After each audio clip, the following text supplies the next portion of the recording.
한 번 더 인사하실까요? 말씀으로 은혜 받읍시다. 우리 인사하시겠습니다. 말씀으로 은혜 받읍시다. 네. 우리 성도님들이 기도해 주시고 후원해 주셔서 지난달에 우리 내년도를 위한 목회 세미나를 잘 다녀왔습니다. 참 감사했고 참 행복했던 시간이었습니다. 좋은 거는 자랑해야 되잖아요. 그래서 친구 목사님들 카톡방에 올렸어요. 목회 세미나 왔다고. 그랬더니 이제 카톡방이 뜨거워지더라고요. 아, 불꽃교회 정말 좋은 교회구나. 부럽네. 네가 죽도록 충성해라. 막 그런 말들 남기시더라고요. 늦은 밤이었는데 담임 목사님과 사모님이 간식을 사들고 숙소로 오셨어요. 2달 만에 뵙는 거잖아요. 마음이 찡할 정도로 반갑고 또 감사하더라고요. 그렇게 하룻밤을 지나고 다음날 아침 일정 시작하기 전에 잠시 숙소에서 팀 켈러 목사님의 책을 읽고 있었는데, 오늘 우리가 같이 읽은 본문 고린도전서 1장 4절의 말씀을 가지고 인용해서 그렇게 쓰셨어요. 교회를 향한 사도 바울의 사랑은 감사함으로 나타난다. 감사한 마음을 가지고 하루를 시작하는데 감사라는 단어가 나오니까 저절로 주목하게 되더라고요. 성경을 펴서 1장 4절부터 오늘 본문을 읽었습니다. 그러면서 저 스스로에게 물어보게 되더라고요. 나는 과연 불꽃교회로 인하여 하나님 앞에 감사하고 있는가? 나는 불꽃교회를 향한 감사를 흐려지지 않고 무뎌지지 않게 오늘 동일하게 그렇게 고백하고 있는가? 이게 그날 아침 묵상이었어요. 중요한 것은 감사가 우리의 신앙을 더 풍성하게 세운다는 사실입니다. 감사함으로 우리가 모이면 우리의 교회가 더 풍성해져요. 오늘 나의 삶을 감사로 살아가면 나의 삶에 하나님의 은혜가 더 풍성하게 흘러 들어옵니다. 당연한 것이 하나도 없이 모든 것이 하나님의 은혜임을 고백하게 되고 감사할 때에 우리의 신앙은 더 굳건해지고 더 풍성해지는 거죠. 이제 12월입니다.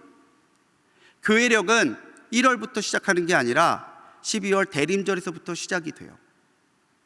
아직 2022년이지만 교회는 이미 새해를 시작했습니다. 주님의 오심을 기다리고 또 새해를 준비하는 이 시기에 우리들이 품어야 될 마음은 바로 감사인 줄 믿습니다. 오늘 사도 바울은 감사한다고 이야기하죠. 감사하다라는 헬라어 유카리스테오는요, 감사하다는 뜻 외에도 기뻐하다라는 뜻도 있습니다. 바울은 고린도 교회에 주셨던 하나님의 은혜에 감사하고 또 그런 은혜를 고린도 교회가 누리고 있는 것에 대해 기뻐하고 있습니다. 바울이 감사했던 그 하나님의 은혜가 오늘 우리가 감사하는 신앙으로 살아갈 때에 우리에게도 감사함으로 더 풍성하게 나타나게 되기를 간절하게 소망합니다. 우리가 감사할 때요, 우리 안에는요 그리스도의 증거가 나타납니다. 왜 우리가 감사하며 살아야 하느냐?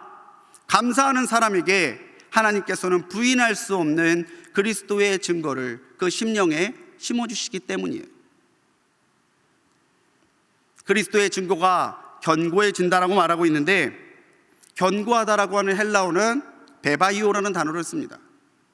근데 이 베바이오라는 단어는 든든하게 만들다, 또 입증하다라는 뜻이 있습니다.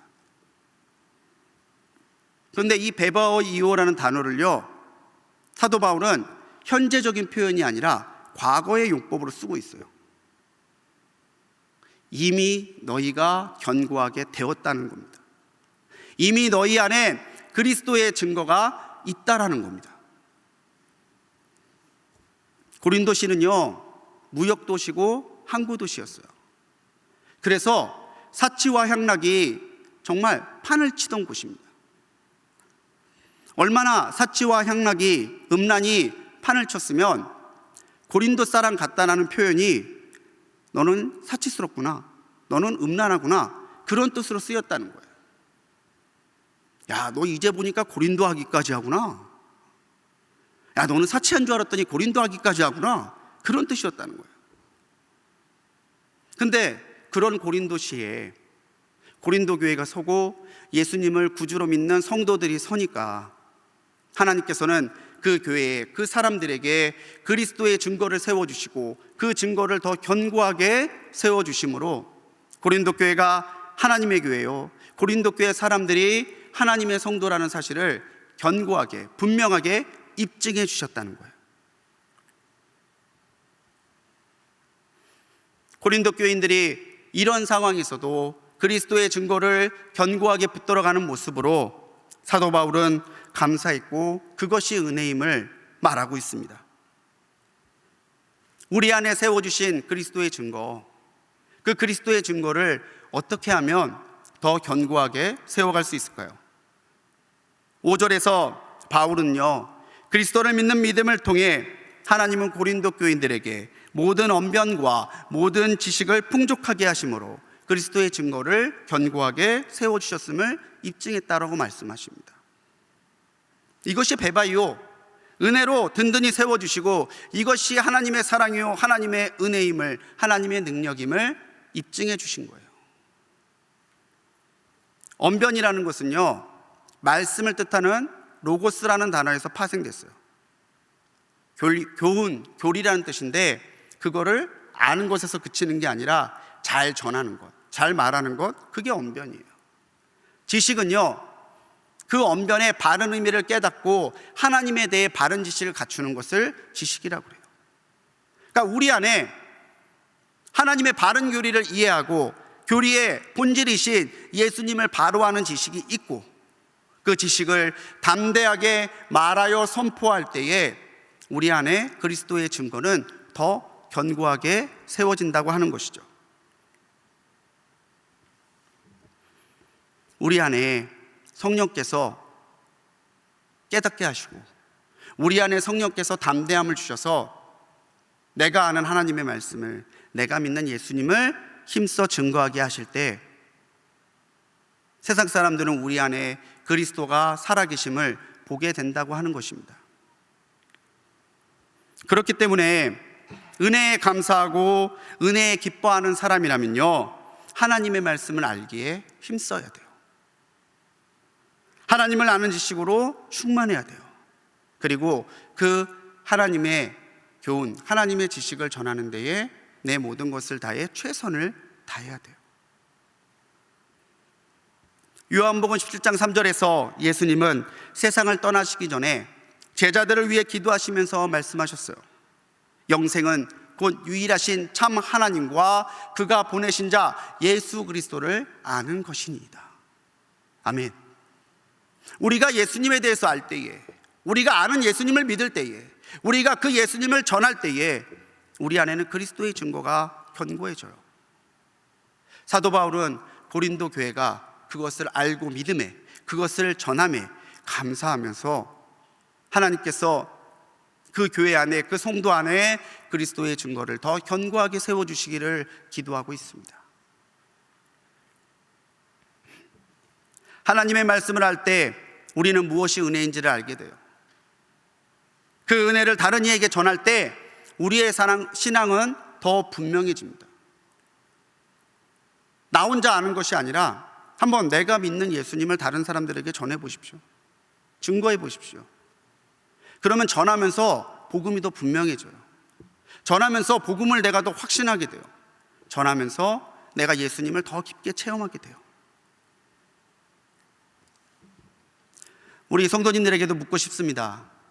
여러분들은 예수님을 진실로 나의 주님이시라고 고백하십니까? 여러분들은 여러분들이 믿는 예수님을 전하기 위해서 최선을 다하시겠습니까? 아멘. 여러분들이 이것을 알고 믿음에, 여러분들이 이것을 전하고자 결단함에 저도 깊이 감사해요. 하나님께서 우리 모든 성도님들에게 모든 언변과 모든 지식을 풍족하게 주심으로 그 증거를 견고하게 해주실 줄 믿습니다. 여러분 다시 한번 이 믿음을 굳게 새기시기 바랍니다. 나는 주님의 소유야. 주님이 나를 위해 죽어주셨고, 주님이 나를 살려주셨고, 주님이 지금도 나와 함께 하셔. 이것을 믿는다면요, 여러분들에게는 이미 언변이 있습니다. 지식이 있습니다. 그래서 여러분들이 감사하셔야 되는 거예요. 주님을 알게 하심에, 주님을 믿게 하심에, 주님을 전하게 하심에 우리 성도님들이 감사할 때에 우리 성도님들이 그 감사함을 통해서 더 견고하게 세워가시는 그리스도의 증거로 충만하게 되실 줄 믿습니다. 연말의 분주함과 세상의 요람에 마음 뺏기지 마시고요, 오늘도 내 안에 그리스도의 증거가 견고히 서 있는지 돌아보시고 주님과 더욱더 굳게 손잡고 나가시는 우리 성도님들이 되시기 바랍니다. 우리가 감사할 때요, 하나님께서는요, 책망할 것이 없는 자로 우리를 세워주세요. 책망할 것이 없는 자. 하나님이 우리를 볼 때에 책망할 게 없어요. 흠잡을 게 없고요, 트집 잡을 게 없어요. 그럼 얼마나 하나님이 우리 보시기에 우리가 사랑스럽겠습니까? 바울은 고린도 교인들에게 견고한 증거를 주심에 감사하면서 그 증거로 그들이 견고한 성도로, 책망받을 것이 없는 성도로 견고해지실 것을 감사하고 있습니다. 8절 말씀이죠. 견고한 증거를 지키는 사람에게 하나님은 책망할 것이 없는 그 말씀으로 견고하게 세워주신다는 거예요. 왜 우리 안에 그리스도의 증거가 견고하게 서야 합니까? 그래야 우리가 분명한 그리스도의 성도로 견고해지기 때문에 그래요. 누가 와서 뭐라고 해도 넘어가지 아니하고, 어떤 상황과 환경 속에서도 예수의 이름을 팔지 아니하고, 예수의 이름을 지켜가며 예수의 이름을 귀하게 여겨가며 그 이름에 담겨있는 사랑과 권세를 누리며 사는 복된 성도가 되기 때문입니다. 점점 사랑하고 예수님을 더 깊이 만나기를 갈망하면서 우리는 그렇게 진짜 그리스도인이 되어간다고 하는 것이죠. 뿌리반 18기가 2년 만에 열렸습니다. 헌신하는 성김이 도우미들, 또 우리 교회에 등록하신 새가족분들이 뿌리반에 참여해서 예수님과 함께 동행하는 행복한 5주를 보냈어요. 지금 이 자리에는 18기에서 같이 은혜를 나누었던 분들도 있습니다. 또 대한스토원에서 떨기나무 수양회로 함께 은혜를 나눴죠. 수양회 끝나고 나서 간증을 하시는데 깊은 은혜가 있더라고요. 근데 정말 감사했던 게 뭐냐면, 그분들이 1주차 시작했을 때와 수료했을 때에 자기들 스스로가 내가 주님 안에서 변화되고 있음을 고백했다는 사실이에요. 5주 동안 성김이 도우미들의 섬김을 받으면서 내가 정말 예수님이 사랑하시는 사람인구나를 느꼈대요. 말씀을 읽으라고 권면했더니 하루에 한 장이라도 읽으려고 노력하고 있대요. 기도로 시작하고 기도로 마치라고 하는 권면을 듣고 깨어서 기도하고, 자기 전에 기도하는 침상 기도로 시작하고 끝나는 것을 훈련하고 있다는 거예요. 그렇게 삶이 바뀌고 생각이 바뀌고, 그렇게 그리스도 안에서 주님을 다시 보기 시작하면서 자기 자신이 변하고 있노라고 고백하고 있습니다. 그게 너무 감사하더라고요. 그리스도의 증거가 견고해지는 것이 언변과 지식을 통해서라면요, 책망할 것이 없는 성도로 견고해지는 것은 성령께서 믿음을 따라 우리에게 주시는 은사로 거룩한 소망으로 다시 오시는 주님을 기다림으로 우리가 주님 앞에 설 때예요. 우리 모두에게는 하나님의 은사를 주셨습니다. 그 은사를 사용할 때 우리는 점점 더 거룩한 성도로 변해갑니다. 주님은 다시 오시겠다고 약속하셨습니다. 지금 우리가 대림절기를 지나잖아요. 다시 오실 주님을 기다리고 내 신앙과 삶을 돌아보는 시기예요. 주님을 기다리는, 주님을 바라는 그 신앙으로 우리는 설 때에 주님 보시기에 기뻐하지 않는 것들은 점점 우리가 결단하여 절제하고, 주님이 기뻐하시는 것은 힘써 행함으로 어제보다 오늘, 오늘보다 내일 하나님께서 더 기뻐하시는 성도로 거룩해져 가는 거예요. 그럴 때에 하나님께서는 세상 앞에서 우리가 책망할 것이 없는 진짜 자녀요, 진짜 성도라는 것을 드러내 주시고 입증해 주세요. 고린도 교회에는요, 은사와 기적이 풍족하게 일어났어요. 놀라운 일들이 있었어요. 그럼에도 불구하고 그들에게는 책망할 것이 있었다는 거죠. 그들에게는 분열의 모습이 있었습니다. 심지어 우상숭배도 있었고 음행도 있었어요. 그렇지만 바울은 그 모든 과정은 견고해져 가는 과정일 뿐이지 결국에는 하나님께서 우리 성도들을 책망할 것이 없는 하나님의 성도로 세워주실 것을 믿음으로 바라봤어요. 주님께서 우리 성도들을 책망할 것이 없는 성도로 세워주실 테니까 저는 감사합니다. 사도 바울은 그렇게 기도하고 있는 거예요.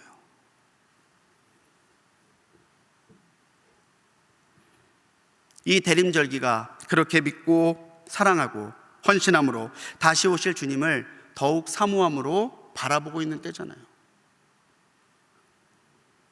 간혹 교회 안에서 말과 행동 때문에 속상하더라도요, 상처받지 말고 약해지지 마세요. 왜 저렇게 말하지? 왜 저렇게 행동하지? 그렇게 속상해하지 마세요. 그 사람이 견고해져가는 과정이라서 그래요. 우리도 견고해져야죠. 나부터도 내 말과 행동을 돌아봐야 돼요.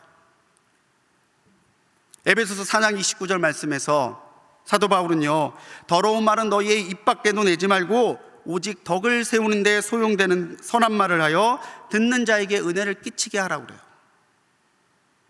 안 좋은 말, 상처 주는 말, 하나님 보시기에 덕이 안 되는 말은요, 입 밖으로 내지도 말아요. 우리가 말할 때, 우리가 행할 때 오히려 그 말을 듣는 사람, 우리의 행함을 받는 사람들이 은혜를 받도록 은혜를 끼치게 하라는 거예요. 사랑하는 우리 성도님들, 생각나는 대로 말하지 말고 덕을 세우는 선한 말을 하십시오.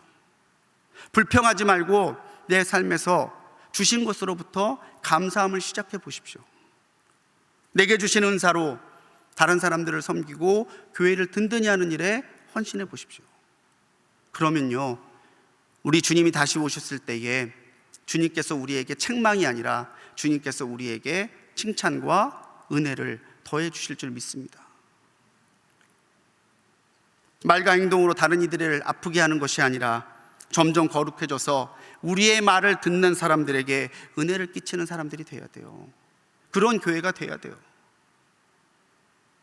이미 그렇게 하시는 분이 우리 교회에 많은 것도 저는 참 감사해요. 바울처럼 저도 우리 성도님들을 감사하고 또 우리 성도님들로 인해 하나님께 감사합니다. 또 우리 성도님들 축복합니다. 책망할 것이 없는 자로 더 거룩해져 가시기를 주님의 이름으로 부탁드립니다.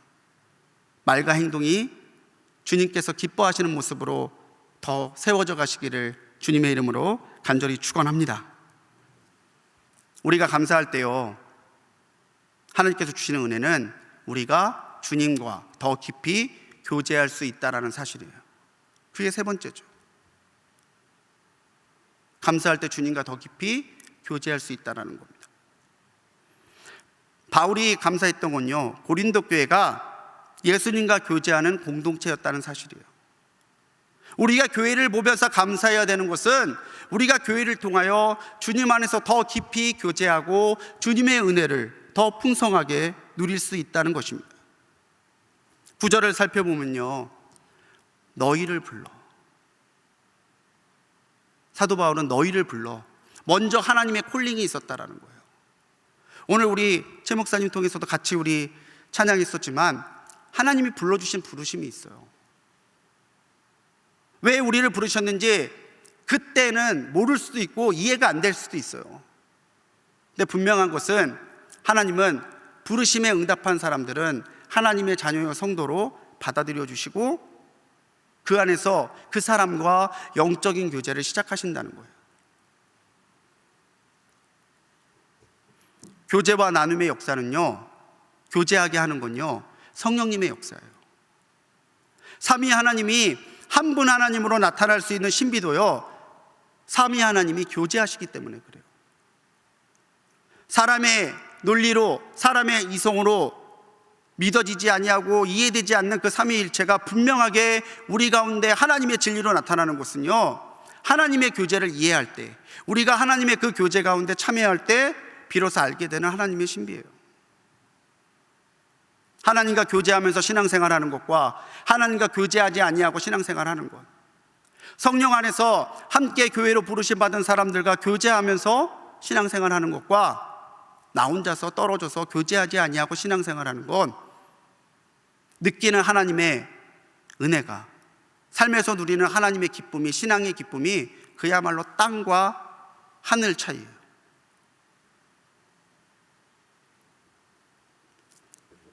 생각해 보세요. 죄인이었던 우리가 감히 거룩한 삼위일체 하나님의 교제에 초청을 받아서 그 교제에 참여하게 되었다는 게 얼마나 큰 은혜고 얼마나 큰 능력입니까? 우리는 부르심에 응답했을 뿐인데. 요한복음 1장 12절 말씀에서 사도 요한은 말합니다. 영접하는 자, 곧 그 이름을 믿는 자들에게는 하나님의 자녀가 되는 권세를 주셨으니. 아멘. 하나님의 자녀가 되는 권세가 어디에서 와요? 주님을 영접할 때. 어떻게 해야 주님을 영접할 수 있습니까? 주님이 나를 부르실 때에 내가 여기 있나이다 아멘으로 화답하고 나갈 때 주님은 기꺼이 내 손 잡아주시고 내 안에 들어오시고 나와 더불어 먹고 마시면서 나와 교제하시는 나의 하나님이 되어주세요. 여러분들은 지금 하나님과 이 교제를 느끼고 계십니까? 이 교제를 누리고 계십니까? 계시냐고요? 계십니까? 아멘. 아멘입니다.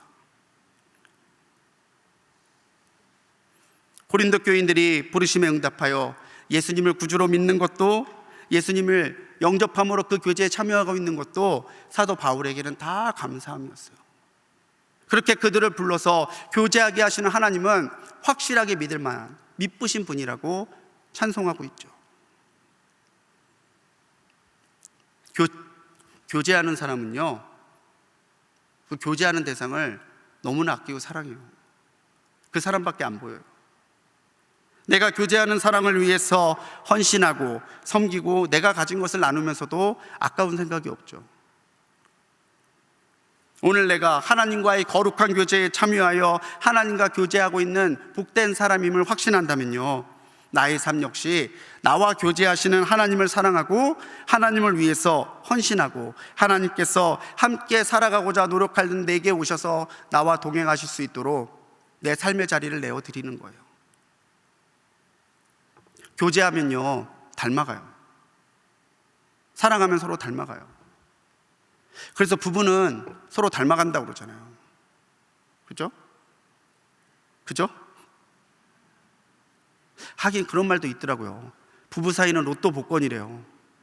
왜 그런지 아시죠? 왜 로또예요? 안 맞아서. 안 맞아도 너무 안 맞아서. 그런데 우리가 알아야 되는 건요, 맞아서 사는 게 아니라 살다 보니 맞아지는 거예요. 하나님과 우리의 교제도 그래요. 하나님과 우리가 맞겠어요? 하나님과 안 맞는 우리가 하나님의 부르심에 초청되어 갔을 때에 하나님과 교제하면서 하나님과 맞아가는 거예요. 그걸요, 우리는 거룩한 변화, 성화라고 하는 거죠. 오늘 내가 주님과 교제하기에 힘쓰면 나는 점점 주님을 닮아가요. 주님과 교제하면서 주님으로부터 많은 것을 공급받고 그분이 주시는 걸로 기쁨으로 살아갈 수 있어요. 하지만 오늘 주님과 내가 교제가 끊어져 있으면 나는 변화되지 아니하고 그 자리에 머물고 그 자리에 있는 채로 하나님의 은혜와 상관없는 사람으로 살아가는 거예요. 사랑하는 성도님들, 나를 불러주신 은혜에 감사하는 성도님들이 되시기 바랍니다. 세상에 수많은 사람들, 70억이 넘는 그 사람 가운데 하나님이 나를 찾아오셔서 나를 지명하여 불러주시고 내가 응답하여 나왔을 때에 나의 모든 죄를 용서해 주시고 나와 함께 더불어 먹고 마시며 오늘도 나와 임마누엘 동행하신다는 사실이 오늘 우리에게 감사함으로 드러나고 나타날 때 우리는 참으로 주님과 교제하며 주님을 닮아가는 진짜 성도로서 살아가게 될 것입니다. 나는 예수님을 믿는데, 나는 교회를 다니는데 맨날 똑같아요. 예수 믿는데 기쁨이 없어요. 왜 그러죠? 주님과의 교제가 약한 거예요. 주님과 교제하기 위하여 더 노력하고 더 힘써야 되는 거예요. 감사하면 하나님과 더 가까워집니다. 감사는 하나님께서 우리에게 주시는 은혜로 들어가는 통로라는 거죠. 그래서 초대교회 영성가들은 주님과 동행하는 것을요, 지복의 은혜라고 그랬어요. 지복의 은혜. 지복이 무슨 뜻이냐면 그 위에 더 없는 행복이 지복이에요. 모든 행복 중에 가장 큰 행복, 모든 은혜 중에 가장 큰 은혜, 내게 주신 복 중에 가장 큰 복이 뭐냐? 예수님과 동행하는 거예요. 그분과 함께 교제하는 거예요. 내 삶에서 주님이 만져주시고 주님이 함께 해주시고 내 기도에 들어주시고 내게 역사하시고 오늘도 나와 살리시고 나와 함께 하심을 내가 느끼면서 살아가는 거예요. 그게 지복이에요. 새해에는 하나님과 교제하기에 더 힘쓰시는 우리 성도님들이 되시기 바랍니다. 주님을 더 깊이 알아가시고요, 예배의 자리에 다시 나오십시오. 다시 기도의 자리에 나오십시오. 다시 나의 성경을 피시고 한 절 한 절 읽어가시고 묵상해 보십시오. 그렇게 주님과 교제하다 보면 어느덧 나의 손을 잡고 계시고 지금도 내 기도에 귀 기울여 들어주시는 예수님의 그 모습과 그 존재를 느끼면서 살아가게 될 거예요. 그럴 때 하나님이 하나이신 것처럼 우리도 그리스도 예수 안에서 하나가 되고 성령님의 역사하신 가운데 하나님을 더 깊이 체험하는 복된 사람이 될 줄로 믿습니다. 사랑하는 성도님들, 정말 감사합니다. 여러분들로 인해서 하나님 앞에 너무 감사해요. 우리 옆에 있는 분들과 한번 인사하실까요? 당신 때문에 감사합니다. 우리 인사해 보실까요? 당신 때문에 감사합니다. 여러분이 함께임이 감사하고 우리가 불꽃교회라는 이름으로 모여있는 게 너무 감사해요. 우리가 이렇게 감사로 살아갈 때에 풍족한 언변과 지식으로 견고하게 하신 하나님께서, 은사와 다시 오실 주님을 기다림으로 견고하게 해주신 하나님께서, 거룩한 교제로 불러주셔서 그 은혜를 누리게 해주시는 하나님께서 감사함으로 나가 더 풍성한 은혜를 누리시는 복된 성도들이 되시기를 주님의 이름으로 간절히 축원합니다. 우리 이 시간 찬양하기 원합니다.